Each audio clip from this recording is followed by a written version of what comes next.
Hey everyone, I'm John Broz. Welcome to Broz Knows YouTube channel. Today I want to talk about the Pan Ams that just recently happened down in Miami. I want to cover a little bit about the experience down there, about the scandal that happened with Brazil. I've got a chance to spend a lot of time talking to my friend Fernando Reis, the super heavyweight from Brazil.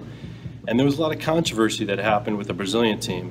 So I want to fill you in on a little bit of this because it did affect the U.S. team. And it's a pretty interesting story. So what happened was, Fernando, he's a super heavyweight, he lives for Brazil. And Fernando, in my opinion, is one of the best lifters in the Americas. He's top 5 at the Olympic Games. He's been lifting 17 years. He's the Pan-American record holder, and he's an extraordinary lifter. I mean, snatch 200, clean and jerk 240. He's a world-class lifter by every stretch of the imagination. He's a 6-time Pan Am champion, twice Pan Am Games champion, 4-time Pan Am champion. And Team Brazil chose not to send Fernando to this competition. So this is where it gets interesting. Because Fernando is a great lifter, he was interviewed by a sports network in Brazil. During this interview, the interviewer asked Fernando about a specific person. I don't recall the person's name, it was in Portuguese and I don't remember. They asked him, hey, has such and such been a really big influence on your training? Fernando was confused. He goes, I don't know who this person is. The sportscaster was taken aback. They said, well, this person is listed as your, I don't know if it was coach, consultant, whatever he was listed as, but he is apparently had been supposedly helping Fernando his entire career. Fernando shook his head. I don't know who this person is. Like, I've never heard of him before. So that threw up a lot of red flags. So after the interview was over, people started inquiring, like, who is this person? How come he's never heard of him if he's listed? Now, there's no mistake that there's corruption in Brazil. So Enrique is the president of the Brazilian Federation, and he's very corrupt. His father used to be the president of the Federation, and there's a bazillion stories about how these guys have manipulated the system. One of the things that I've heard is the fact that they're both in the banking industry. They'll get money from the Brazilian Olympic Committee in excess of $1 million a year. They'll use that money to invest in the banking industry, and they'll profit from it.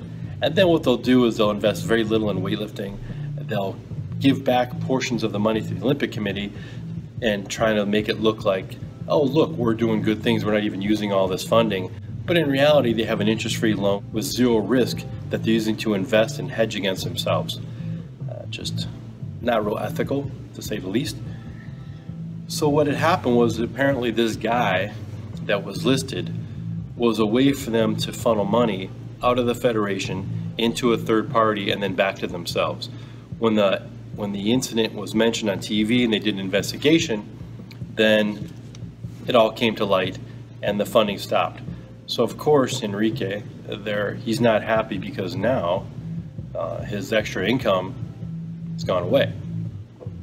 So now he's got it out for Fernando. And what's interesting is Fernando speaks English. He went to school in St. Louis at Lindenwood University. He now lives in Miami. And his parents and his family's pretty well off. So he has a voice. The majority of people who have tried to get involved with the sport in Brazil to try to be referees or coaches or open their own clubs, they've been squashed and pushed away because Enrique doesn't want anyone getting involved, because then it can potentially be a downfall to him. So he pushes people out of the way all the time and tries to almost like kill the sport in a way to keep his power. Because Fernando has a voice, it's not easy for Enrique to push him away. So he's a threat to him. When this whole thing came to light and Enrique lost his backdoor money, he's pissed at Fernando. So Fernando was scheduled to compete at the Brazilian National Championships. At the time when he was registered to compete, it said that the Brazilian National Championships may or may not be a qualifier for the Pan Ams. So when Fernando was in Miami opening his gym, he decided, I'm going to compete at the Doral meet, I'm going to show that I'm in shape, and I'm not going to fly home for the Brazilian Nationals because I've won it a bazillion times, and if it's not a qualifier, why waste my time? So after he withdraws, 5 days before the National Championships, of course Enrique changes the rules of the meet, and he declares that it is mandatory that you compete at this meet to qualify for the Pan Am team. So now it's too late for Fernando to make the Brazilian Nationals. He doesn't compete, And then Enrique says, well, I'm sorry, you're not lifting at the Pan Ams because you didn't compete at the Brazilian Nationals. Of course, Fernando lost his mind. He tried having a legitimate conversation with them. They want nothing to do with it because they have ulterior motives. So he gets an attorney. He sues Enrique and the Brazilian Federation. He get a court order that the judge said Fernando will participate at the Pan Ams. So Enrique has this letter. Now he's ordered by the judge that he has to allow Fernando to participate. So there's a meeting that happens. And Enrique walks into the meeting with all the people from the Pan Am Federation. Now it's after the deadline for entries. He walks in, he has this letter. And he said, look, I have this letter from an attorney saying that I need to let Fernando participate in this competition. However, I want to give you this, but I don't want you to approve it. So he verbally says this as he hands him this legal document that's signed by him and by the judge. Pan Am Federation considers it, and they accept it, and they let Fernando compete. So now there's a problem. Now Brazil has too many men on the team. They brought a full team of 8 men, now they have 9. Now the rules say you can only have 8 that are actually going to be on the start list. What do? Okay, so at the technical meeting, the IWF and the Pan Am Federation, they approached Enrique and they said, okay, we need you to declare the 8 men that are going to start. Enrique, I'm not doing it. I'm just not going to do it. Well, you have to. You need to declare your team.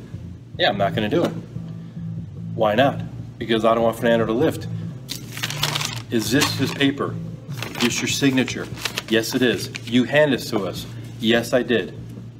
Then you asked him to compete and you're legally required to let him compete. Yes, I am. But I don't want you to let him lift. I need you to make that decision. We're not making the decision. You make the decision. It's your team. You're the president of the federation. I'm not doing it. So this conversation goes back and forth for quite a while. At one point, they grab a phone and they said, look, you have 5 minutes. When this goes off, you're going to decide who's going to lift or the whole team is not going to compete. The clock runs out.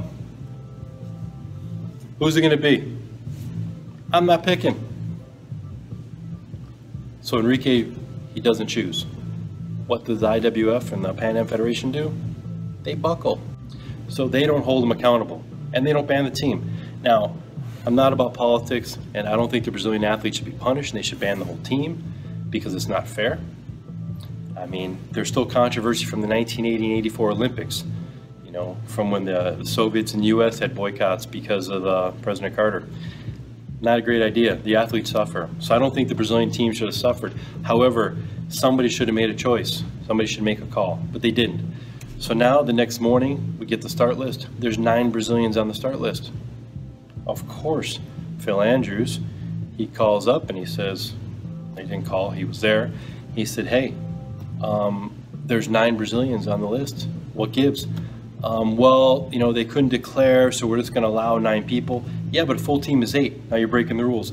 Well, what we decided is Fernando is going to participate. However, his total is not going to be registered as a total. It's not going to show in the results. He's capable of breaking Pan Am records, and this will count towards the IWF qualifier for him for the World Championships, which is a requirement that he needs to fulfill, just as Angelo had to go to Kazan. So it will fill his requirements, but his total won't count. He won't earn team points. And so I spoke to Fernando a few days earlier. I asked him what kind of shape he was in. He said, I'm in phenomenal shape. And explained to me how he had a torn pec that healed right after the Olympics and some other issues. And he said his main objective at this meet was to obviously qualify for the Worlds. But at the end of the day, Fernando easily would have won the weight class. He snatched 198, clean and jerk 230, 428 total. Would have easily beat Kane's 394 total, which, you know, is good for us because it gave us more points. Kane taking second place behind Fernando would have put the U.S. team in a different spot. So it did work out better for the United States, but it's unfortunate that the president of Brazil doesn't want Fernando to compete for his team, who would have been the 7-time Pan Am champ, and just the politics involved are just really, really sad.